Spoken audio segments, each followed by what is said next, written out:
नमस्कार, मैं हूँ संजय शर्मा। आप देख रहे हैं 4 पीएम न्यूज़ नेटवर्क। हमारे विश्व गुरु प्रधानमंत्री जी ने बातें तो बहुत बड़ी-बड़ी की थी। हमारे दोस्त ट्रंप वहाँ जाके नारा लगाए आए थे, अब की बार ट्रंप सरकार। लेकिन अभय दुबे जी से आज जब मैंने बातचीत की तो अभय दुबे जी ने जो खुलासे किए हैं वो आपके होश उड़ा देंगे। अमेरिका भारत के संग ऐसी-ऐसी चालें चल रहा है जो भारत के आर्थिक बाजार को तबाह कर देगी। भारत को बिल्कुल सड़क पे ले आएगी, इतनी ज़्यादा आर्थिक प्रतिबंध लग रहे हैं, इतना ज़्यादा आर्थिक खेल चल रहा है।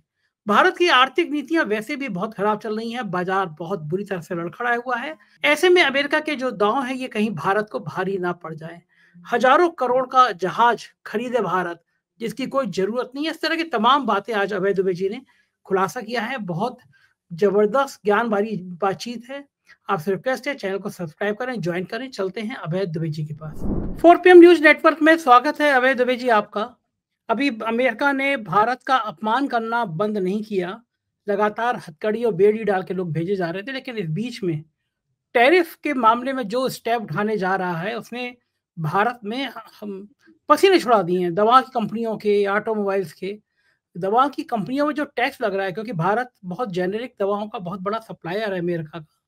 ये क्यों ट्रम्प पीछे पड़ गए हैं? और अगर इस तरह टैक्स लगाएँगे ये, तो भारत का बाज़ार तो वैसे ही बहुत सहमा हुआ है। शेयर मार्केट लगातार गिर रहा है, आर्थिक स्थिति ठीक नहीं है। और इस तरह अगर टैक्स लगाएँगे तो भारत का बाज़ार तो बिल्कुल ही लड़खड़ा जाएगा। क्या लगता है आपको? देखिए, इस बात के दो पहलू हैं संजय जी। परिस्थिति तो बहुत चिंताजनक है, लेकिन चिंताजनक परिस्थिति के दो पहलू हैं। एक पहलू है आर्थिक और दूसरा है राजनीतिक। पहले मैं आर्थिक पहलू की एक थोड़ी सी झलक दूंगा, उसके बाद मैं राजनीतिक पहलू के ऊपर गौर करूंगा। आर्थिक पहलू क्या है?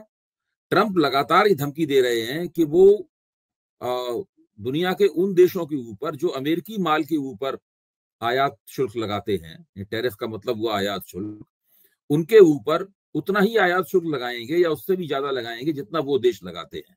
ये धमकी वो अभी से नहीं दे रहे हैं, जब वो चुनाव लड़ रहे थे वो तब से दे रहे हैं धमकी। इसके बाद उन्होंने कहा कि हम ये आयात शुल्क लगाएंगे, हम 10% इस पे लगाएंगे, 25% उस पे लगाएंगे। उसमें उन्होंने भारत का नाम नहीं लिया। जब भारत का नाम नहीं लिया तो भारत के अखबारों ने फौरन छपा कि लगता है कि ट्रंप जो है भारत को छोड़ देंगे, क्योंकि मोदी से उनकी दोस्ती है। मोदी से दोस्ती है और भारत से, क्योंकि भारत को वो चीन के मुकाबले खड़ा करना चाहते हैं, इसलिए भारत को कमजोर नहीं करेंगे, इसलिए भारत को छोड़ देंगे, भारत के ऊपर उनका हमला नहीं होगा। उसके बाद नरेंद्र मोदी चीन गए और चीन में उन्होंने ट्रंप से बातचीत की। उस बातचीत की खबरें मीडिया के जरिए जो आई, उसमें ऐसा कहीं लगा नहीं कि ट्रंप में और मोदी के बीच में टैरिफ को लेकर, आयात शुल्क को लेकर कोई बातचीत हुई है। और यहाँ पे मोदी जी ने आकर ये दावा किया कि भारत एक नई क्रांति के दौर से गुजर रहा है। उन्होंने एक इंटरव्यू दिया और उनकी बड़ी बड़ी तस्वीर के साथ सारे अखबारों में ये सब प्रकाशित हुआ। लेकिन अब ट्रंप ने घोषणा की है कि वो भारत में दवाओं का जो निर्यात था, यानी अमेरिका भारत से जो दवाएं आयात करता है, उनके ऊपर 25% टैरिफ लगाएगा, 25% आयात शुल्क लगाएगा। इसका क्या मतलब हुआ? इसका मतलब समझ जाने पे ही, आर्थिक मतलब समझ जाने से ही हम लोगों की समझ में आ जाएगा कि ये पूरी परिस्थिति क्या है। इस टैरिफ के लगाने से भारत की बड़ी दवा कंपनियों को $2.25 अरब का नुकसान होगा।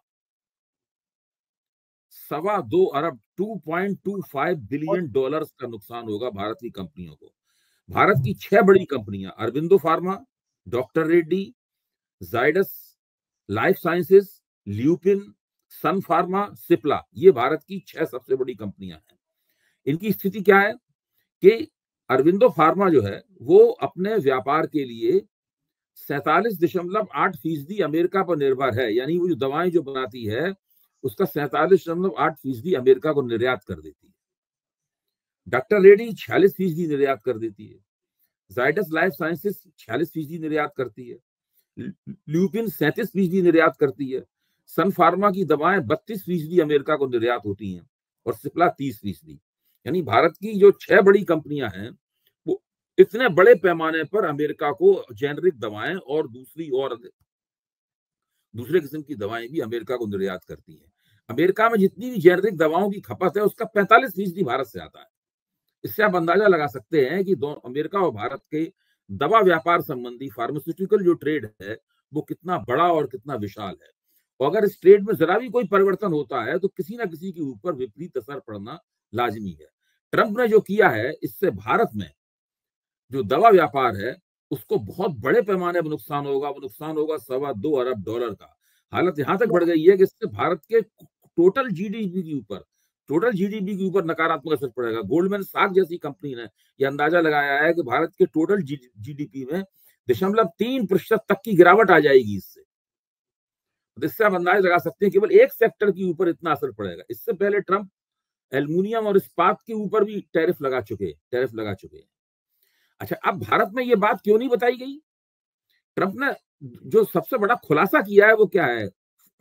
जो फॉक्स न्यूज जो मीडिया प्लेटफॉर्म है उस पर वो प्रकट हुए ट्रंप एलन मस्क के साथ इंटरव्यू की बातचीत करते में। तो उस इंटरव्यू की बातचीत जो हुई उसमें ट्रंप ने जो कहा वो अंग्रेजी में कई अखबारों में आया है। मैं उसका हिंदी अनुवाद जो भारत टाइम्स में छपा है वो पढ़कर सुनाता हूँ, जो खुद ट्रंप के मुंह से निकला है। इन्वर्टेड कॉमास में है सारी बात।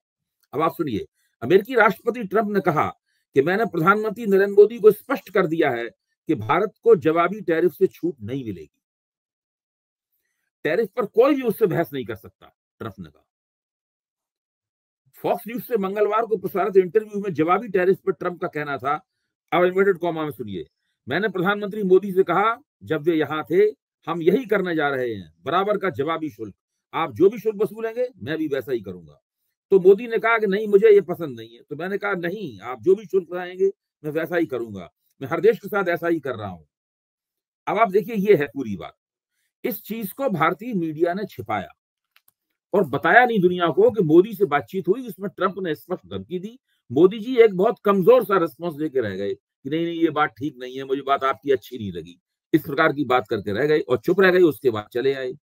अब यहां सवाल उठता है कि मोदी जी क्या बदले में अमेरिकी माल के ऊपर जवाबी टैरिफ लगाएंगे, जैसा कि चीन लगाने जा रहा है, जैसा कि और कनाडा लगाने जा रहा है। दूसरे देशों ने, मैक्सिको ने थोड़ा समझौता जरूर किया है, कोलंबिया लगाने जा रहा है, सारे देश लगाने जा रहे हैं। क्या भारत जवाबी टैरिफ लगाएगा? नहीं लगाएगा, मेरा अपना आकलन है। ट्रंप की ठकुर सुहाती करने के लिए, यानी उनको खुश और नरम करने के लिए, अपनी अमेरिका यात्रा से पहले ही मोदी ने 3 किस्म के अमेरिकी मालों के ऊपर टैरिफ कम कर दिया था, ताकि वो ट्रंप को संदेश दे सकें कि नहीं नहीं, हम आपसे कोई झगड़ेंगे नहीं की तरह से। और दूसरी बात यह है, इससे भी सबसे ज्यादा संगीन बात क्या है इसके अंदर, जो मैं समझता हूं कि राष्ट्रीय सुरक्षा की दृष्टि से और राष्ट्र के गौरव की दृष्टि से ये ट्रंप का दवाओं संबंधी कदम है, उससे भी ज्यादा संगीन है। ट्रंप ने जब मोदी से ये कहा कि आपको $500 मिलियन का माल खरीदना पड़ेगा, तो मोदी ने कहा खरीद लेंगे। जब मोदी ने कहा खरीद लेंगे, तो ट्रंप ने यह भी बताया कि क्या क्या खरीदना पड़ेगा आपको। तो जो क्या क्या खरीदना पड़ेगा उसमें मोदी ने कहा कि हम आपको अपने F-35 युद्धक विमान देंगे, फाइटर जेट्स देंगे, F-35, जो टेक्नोलॉजी में इनको लेटेस्ट माना जाता है, सर्वाधिक आधुनिक टेक्नोलॉजी उनके अंदर है और ये बहुत महंगा विमान है। तो मोदी जी ने ना नहीं कहा इसके लिए। तो ट्रंप तो ये मानते हैं कि भारत मान गया, हालांकि भारत ने अभी तक, ये बात साफ तौर पे कहनी चाहिए कि भारत ने अभी तक कोई उसको खरीदने के लिए समझौता नहीं किया है। लेकिन चूंकि ट्रंप ने ये प्रस्ताव रखा है और ठोस रूप से प्रस्ताव रखा है कि ये चीज आपको बेची जाएगी, जो $500 मिलियन में बेची जाएगी, तो भारत को लिए मना करना उसमें बहुत मुश्किल है। उसका कारण क्या है ये भी मैं बताऊंगा। अब ये विमान क्या चीज है? ये बहुत ही कीमती विमान है, बहुत महंगा विमान है। आज मैं इसी बात के लिए लेफ्टिनेंट जनरल GD बख्शी, जो कि भारतीय जनता पार्टी और नरेंद्र मोदी की सरकार के बड़े प्रशंसक हैं, मैंने उनका 35 मिनट लंबा इंटरव्यू देखा। वो तो बहुत बड़े फौजी अफसर रहे हैं, उन्हें तमाम फौजी विमानों की और हथियारों की तमाम जो टेक्निकल बातें हैं वो पता है। तो जनरल GD बख्शी द्वारा दिए गए आंकड़ों के अनुसार, हो सकता उन्होंने जो आंकड़े दिए उसमें थोड़ा बहुत हेर फेर हो जाए, लेकिन मोटे तौर पर उनकी बात मैं अपने दर्शकों तक पहुंचाना चाहता हूं। उनका कहना है कि बहुत ही महंगा विमान है, अत्याधुनिक है, लेकिन उसकी कीमत है 18,000 करोड़ रुपया। यानी जितने विमान भारत खरीदना चाहता है या खरीदेगा, उससे 50 लाख करोड़ रुपए का सौदा करना पड़ेगा। तो GD बख्शी बार बार कहते हैं कि सौदे में संभल के उतरिए। उसका एक कारण है, उसका सबसे बड़ा कारण यह है कि अमेरिका ने किसी भी किस्म के टेक्नोलॉजी ट्रांसफर से इनकार कर दिया है। भारत में विमान को मैन्युफैक्चर करने के भारतीय आग्रह को अमेरिका ने नकार दिया है। दूसरे, अमेरिका ने शर्तें लगाई हैं। अमेरिका ने शर्तें ये लगाई हैं कि ये विमान जहां भी तैनात किया जाएगा, डिप्लॉय किया जाएगा, वहां पर हमारे पर्यवेक्षक जाके उसकी जांच कर सकते हैं, इंस्पेक्शन करेंगे। दूसरे, इस विमान में कोई भी चीज भारत अपनी मर्जी से जोड़ या घटा नहीं सकता है, हटा नहीं सकता है, दूसरी चीज नहीं लगा सकता है। मान लीजिए ऐसा समझा जाता है कि वो 2 मिसाइल उस विमान में फिट होंगी, भारत अगर उसमें 4 मिसाइलें फिट करना चाहे तो अमेरिका नहीं करने देगा। ये तो गुंडागर्दी है। हाँ, इसी तरीके से उस विमान की जो कंप्यूटर प्रणाली है, भारत चाहेगा कि भारत के पास जो कंप्यूटर प्रणाली है वो दोनों कंप्यूटर प्रणाली एक दूसरे से मैच करें। अगर मैच नहीं करेंगे तो भारत उस विमान को ठीक से ऑपरेट नहीं कर पाएगा। अमेरिका इसके लिए भी तैयार नहीं है। भारत ने अभी फ्रांस से जो राफेल विमान लिए थे तो उसमें कंप्यूटर प्रणाली भारत की उससे मैच की थी, तभी राफेल विमान भारत में वो उनका उपयोग भारत कर पाया। तो एक ऐसी स्थिति में ट्रंप भारत को और मोदी को अपने दबाव में लेकर ये विमान भेड़ देना चाहते हैं। आज ही टाइम्स ऑफ इंडिया में एक भारत के पूर्व एयर वाइस मार्शल मनमोहन बहादुर का एक लेख छपा है, जिसमें स्पष्ट रूप से चेतावनी दी गई है उस लेख के अंदर कि डोंट बी F-35, अंग्रेजी के जो इडियोमेटिक इंग्लिश होती है उसके मुहावरे में उन्होंने कहा है डोंट बी F-35। उनका कहना यह है कि कितना भी कोई यूरोपीय और पश्चिमी देश आपसे दोस्ती का दावा करता रहे, अगर वो कोई चीज आपको बेचता है तो सबसे पहले जो उसने कीमत बताई है उस कीमत को आप आधा कर दीजिए, फिर आप आधी कीमत से उसके साथ सौदेबाजी शुरू कीजिए, वरना आप बहुत बुरी तरीके से ठगे जाएंगे। और इस विमान के बारे में तो वो साफ तौर पे कह रहे हैं कि इस विमान में 2 जो सबसे बड़ी अच्छी बातें थी अत्याधुनिक प्रौद्योगिकी के मामले में, अमेरिका भारत को उसका जो मॉडल बेचेगा उसमें से वो दोनों चीजें हटा ली है अमेरिका। अरे बाप रे। बहुत टेक्निकल किस्म के नाम है, हटा ली है। और कितना महंगा विमान है।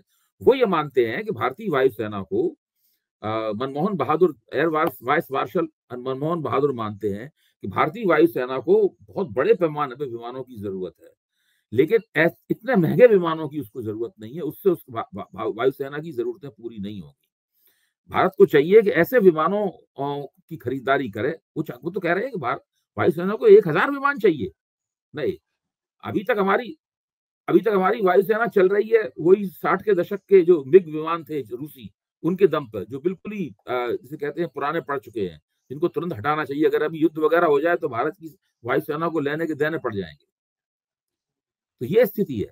तो ये अमेरिका कर रहा है भारत के साथ में, और मोदी जी उसका विरोध नहीं कर पा रहे हैं। समस्या ये है, मोदी जी मजबूती से खड़े होकर ये नहीं कह पा रहे हैं कि मेरे दोस्त डोनाल्ड ट्रंप, प्रेसिडेंट ट्रंप, ठीक है आप हमारे मित्र हैं, वो सब बहुत अच्छी बात है, लेकिन हम आपकी ये सब बातें नहीं मानेंगे। अब स्थिति क्या है, जब ये एलन मस्क से मिलने गए मोदी जी, तो एलन मस्क ने प्रस्ताव रख दिया कि हम अपनी जो टेस्ला है कार वो हम भारत के अंदर बनाना चाहते हैं। तो मोदी जी ने मोटे तौर पे हाँ कर दी, उसकी इसमें क्या बुरी बात है अगर एलन मस्क भारत में अपनी टेस्ला कार बनाए। ट्रंप ने सबके सामने और एलन मस्क की मौजूदगी में ये कहा है, वो सारे अखबारों में प्रकाशित हुआ है कि अगर मस्क हिंदुस्तान में टेस्ला कार की फैक्ट्री लगाते हैं तो ये गलत होगा, ये उचित नहीं होगा। उनकी टेस्ला कार वहां बहुत महंगी बिकेगी, भारत बहुत ज्यादा उसके ऊपर टैरिफ लगाएगा, वो कार दूने तीगने दामों पे हो जाएगी, उससे कोई फायदा नहीं होगा। और मस्क ये बातें चुपचाप सुनते रहे। जब राष्ट्रपति का कहना ये है तो मस्क को उनके अधीन काम करना है, उनके साथ काम करना है, उनकी सत्ता में हिस्सेदारी करनी है, तो आप समझ लीजिए कि ये मौका भी भारत में फैक्ट्री लगाने वाला कमोबेश फिलहाल ये कमजोरी है, इसकी संभावनाएं बहुत कमजोर है। अभी ट्रंप ने मोटे तौर पर 4 भारतीय निर्यातों के ऊपर टैरिफ लगाया है, स्टील, एल्युमिनियम और 2 तरह की दवाएं, एक जेनरिक दवा और एक और तरह की दवा पर टैरिफ उन्होंने लगाया है। अभी ये टैरिफ लगाने की शुरुआत है। उन्होंने साफ तौर पर धमकी दी है कि India will not be spared. बिल्कुल ऐसा कि वो सजा सुना रहे हो किसी के लिए कि हमने उसको डंडे से पीटा है, तुम्हें भी डंडे से पीटा जाएगा, तुम इससे बचोगे नहीं। ये स्थिति है। और अकेले ट्रंप की वजह से भारतीय अर्थव्यवस्था को इतना बड़ा नुकसान होगा जिसकी हम लोग कोई शुरू में अभी तक कल्पना भी नहीं कर रहे थे कि ऐसा होगा। अभी जब महीना भर हुआ है आए हुए ट्रंप को, ऐसा लग रहा है तो मोदी जी ने उसकी भैंस को डंडा मारा है, पीछे पड़ गए हाथ धो के भारत के। क्या कारण है, क्यों चिढ़ो? भारत के पीछे भी पड़ गए हैं और भी देशों के पीछे पड़े हुए हैं, मैक्सिको के पीछे पड़े हुए हैं, कोलंबिया के पीछे पड़े हुए हैं, कनाडा के पीछे पड़े हुए हैं, डेनमार्क के पीछे पड़े हुए हैं, इन सब देशों के पीछे वो पड़े हुए हैं, यहाँ तक इजराइल के पीछे ही पड़े हुए हैं। उन्होंने कल ज़ेलेंस्की को डिक्टेटर डिक्लेयर कर दिया। ट्रंप ने कल खुलेआम कहा कि ज़ेलेंस्की एक डिक्टेटर है, इन्होंने बाइडेन को बेवकूफ बनाया, उनसे बहुत सारे पैसे हड़प लिए, उस पैसे से उन्होंने अपनी तरफ से रूस के साथ युद्ध शुरू कर दिया, एक ऐसा युद्ध जो ये कभी जीत नहीं सकते, इसमें लाखों लाखों लोगों की बलि दी जा चुकी है। और उन्होंने कहा बिल्कुल तैयार हो जाओ युद्ध खत्म करने के लिए, और मैं यूरोप इस युद्ध को नहीं खत्म करवा पाया है और कोई नहीं खत्म करवा सकता, मैं खत्म करवाऊंगा। तो ज़ेलेंस्की ने घबरा के कहा कि मैं ट्रंप का बड़ा सम्मान करता हूं और अमेरिका का भी बड़ा सम्मान करता हूं, लेकिन ऐसा लगता है कि ट्रंप जो है रूस द्वारा बनाए गए जिसे क्या कहते हैं उसको मिस इन्फॉर्मेशन के डोमेन में रह रहा है। तो इस पे जो उपराष्ट्रपति वांस हैं उन्होंने भी ज़ेलेंस्की को बहुत आड़े हाथों लिया, ट्रंप ने भी पलटकर हमला किया। तो बहुत बुरी स्थिति है। अमेरिका जिसके पैसे से जिसके दम पर ज़ेलेंस्की पुतिन से लड़ाई लड़ रहे थे, युद्ध कर रहे थे, उसके राष्ट्रपति ने उनको डिक्टेटर डिक्लेयर कर दिया। उन्होंने कहा है कि ज़ेलेंस्की चुनाव कराने के लिए क्यों तैयार नहीं है, क्योंकि वो तानाशाह है। उनकी लोकप्रियता घटकर केवल 4% रह गई है यूक्रेन में। तो इस तरह की बातें उन्होंने की हैं। तो वो जो देखिए वो एक ऐसे व्यक्ति हैं जो जिनसे आप पहले से उम्मीद नहीं कर सकते कि आपने जैसा सोचा है वैसा करेंगे। किसी परंपरा का पालन नहीं करते हैं, कोई किसी किस्म का संयम नहीं है। उनकी भाषा आमतौर पर राजनेताओं की भाषा नहीं है। आमतौर पर जो पॉलिटिशियन जिस तरह की लैंग्वेज बोलते हैं उस तरह की लैंग्वेज नहीं बोलते हैं। तो ट्रंप से निपटना बहुत मुश्किल है और ये मोदी की भी समझ में आ गया होगा और दुनिया के दूसरे देशों की भी समझ में आ गया होगा। मोदी जी ट्रंप से अपनी दोस्ती के नाम पर भारत में बहुत सारे ब्राउनी पॉइंट बटोरने के फिराक में रहते हैं। दुनिया का सबसे ताकतवर आदमी हमारे प्रधानमंत्री का दोस्त है, इस बात को लेकर भारत में बहुत ही वाहवाही लूटना चाहते हैं, बहुत सारी तालियां बटोरना चाहते हैं। लेकिन अंततः साबित क्या हो रहा है? अंततः साबित ये हो रहा है कि डोनाल्ड ट्रंप किसी के भी दोस्त नहीं है, नरेंद्र मोदी के तो बिल्कुल दोस्त नहीं है। भारत ये समझता था कि चूंकि चीन को फिट करना है अमेरिका को, इसलिए उस बहाने भारत को एक तरजीह प्राप्त होगी, भारत के ऊपर टैरिफ नहीं लगाए जाएंगे, भारत को कुछ थोड़ा सा भारत की पीठ भी थपथपाई जाएगी। लेकिन ऐसा साबित नहीं हुआ है। परिस्थिति बिल्कुल दूसरी है और भारतीय अर्थव्यवस्था का बहुत बड़ा हिस्सा अमेरिका को किए जाने वाले निर्यात पर निर्भर है। उसके ऊपर बहुत ही बड़ी चोट लग रही है और भी ज्यादा आगे लगने वाली है। अच्छा, एक और धमाका किया, उन्होंने कहा कि बाइडेन जो है मोदी को हराना चाहते थे, फंड वो इसलिए दिए थे। इस दावों में कितनी सच्चाई होगी? भाई अगर वो भाई अमेरिका का राष्ट्रपति जब ये कह रहा है तो उसका कोई प्रमाण देना चाहिए ना। अमेरिका का राष्ट्रपति अगर ये कह रहा है, एक बात तो तय है, एक बात है कि बाइडेन जब राष्ट्रपति थे तो भारत ने अमेरिका से कहा कि उसे अपने लाइट कॉम्बैट एयरक्राफ्ट के लिए 2 इंजनों की जरूरत है, एक जनरल इलेक्ट्रिक द्वारा बनाया गया इंजन और एक दूसरी कंपनी द्वारा बनाया गया इंजन। तो वहां से मांग आई, अब ये इंजन आपको $1 बिलियन में मिलेंगे, $1 अरब में मिलेंगे। तो भारत ने $1 अरब नगद उनको भुगतान कर दिया। वो $1 अरब बाइडेन के राष्ट्रपतित्व में 2 साल से पड़ा हुआ है अमेरिका के पास में, और बदले में उन्होंने वो इंजन नहीं दिए। अरे बाप रे! इंजन नहीं दिए तो HAL जो है वो नहीं, HAL को बहाना मिल गया, तो वैसी ढीली डाली संस्था है, बहाना मिल गया और उसने वो और जो तेजस के मैन्युफैक्चरिंग का जो कहते हैं डेडलाइन थी उसको और पीछे कर दिया।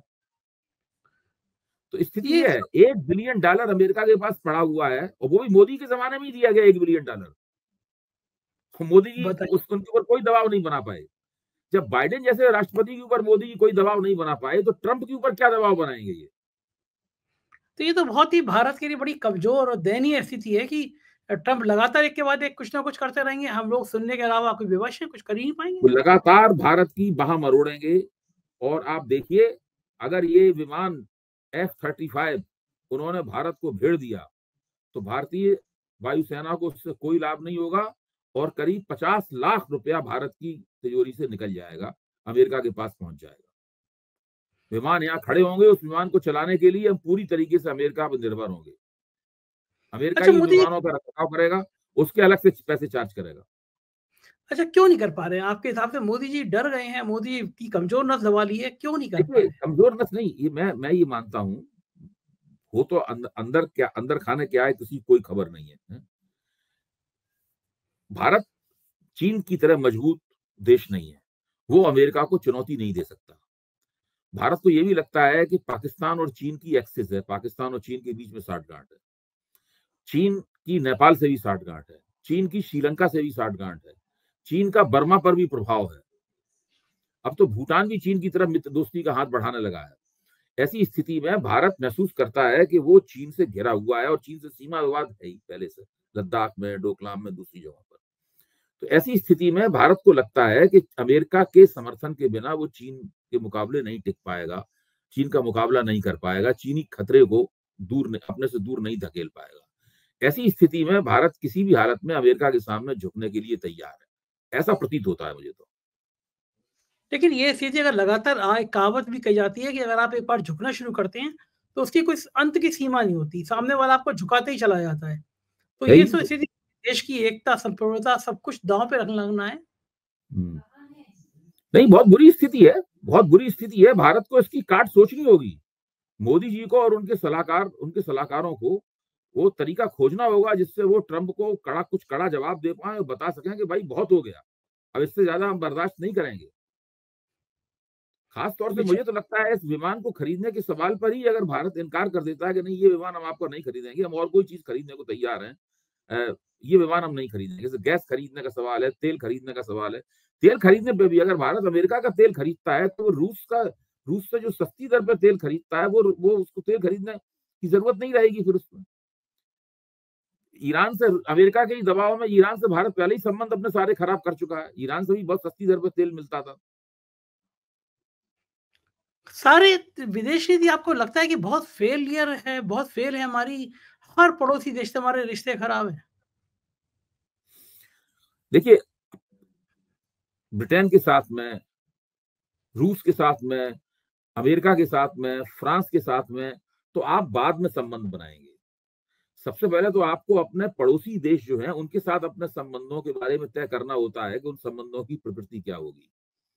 अगर एक देश, पाकिस्तान से आपके ऐतिहासिक रूप से ऐसी स्थिति है कि आपके संबंध अच्छे नहीं हो सकते, वो बात समझ में आ सकती है। चीन से भी एक 1962 का इतिहास है, आप सोच सकते हैं शायद उस इतिहास के रोशनी में चीन से संबंध अच्छे करना अभी संभावना उसकी नहीं है। लेकिन नेपाल तो हिंदू देश है, हिंदू बाहुल देश है भारत की तरीके से। नेपाल से भी आपके संबंध अच्छे नहीं है, श्रीलंका से भी अच्छे संबंध नहीं है आपके, बांग्लादेश से भी अच्छे संबंध नहीं है आपके, बर्मा से भी अच्छे संबंध नहीं है आपके। और इस देखा देखी भूटान की समझ में आ गया है कि भारत शायद अब उसकी ज्यादा रक्षा नहीं कर पाएगा, तो भूटान ने भी चीन की तरफ हाथ बढ़ाने की शुरुआत कर दी है। ये स्थिति जो है वो भारतीय विदेश नीति के लिए एक बुरी खबर है। ठीक बात है। और जो गुब्बारा फुलाया था उसके फटने का समय आ गया। दिख रहा है कि गुब्बारे में कुछ भी नहीं था, हवा बनाई थी विश्व गुरु और विश्व ताकत की, और समझ में आ रहा है कि अब ये खतरनाक दौर शुरू हो गया। बहुत बहुत शुक्रिया अभय जी, आपने तस्वीर दी। ये थे अभय दुबे जी, और उन्होंने विस्तार से बताया कि भारत को किस तरह चारों तरफ से ट्रंप ने घेराबंदी कर ली है। ये खतरनाक दौर है, लेकिन झेलना तो है ही है। आपकी राय क्या है बताइएगा जरूर। शुक्रिया, थैंक यू।